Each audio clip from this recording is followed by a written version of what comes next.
What are the chapters, number 4, of bankruptcy? People get all confused with all the numbers of bankruptcy. The different categories of bankruptcy are referred to as chapters. A Chapter 9 is when a municipality files for bankruptcy. The city of Bridgeport in Orange County, California, filed Chapter 9s. A Chapter 12 is when a farmer files bankruptcy. There are a few Chapter 12s in Connecticut compared to the western states because we have few farmers. A Chapter 11 is when a corporation files for bankruptcy to reorganize corporate debts. Chapter 11s are very expensive. The filing fee alone today is over $1,000, and the legal fees are very high. And you should know that 80% of all Chapter 11s convert to Chapter 7. A Chapter 13 usually lasts 3 to 5 years and is used when you want to save your home from foreclosure or when you want to prevent your car from being repossessed. Also, Chapter 13 can be used to pay off IRS taxes, sometimes with no interest running on the tax. But the new law has put a big crimp in that one. Chapter 13 can be used to reduce your payments on your automobile loan. Under the present law, Chapter 13 can be used to avoid a completely unsecured mortgage. All of what I have just said is possible in a Chapter 13. However, an attorney has to review your particular debts and facts before you can begin to think that a Chapter 13 could help you with your debts. Now, a Chapter 7 filing is when you obtain a discharge of all your debts within 90 days of filing.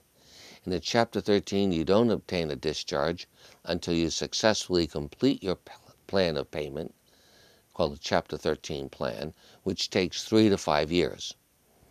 In Chapter 7, you have exemptions under the Bankruptcy Code, 522, Section 522, which is the specific reference for Bankruptcy Code, and you can usually keep your home, car, and personal belongings. The reason for these exemptions is to help you with your fresh start. What is the definition of bankruptcy? The definition of bankruptcy is when your liabilities exceed your assets and you can't pay your debts as they come due.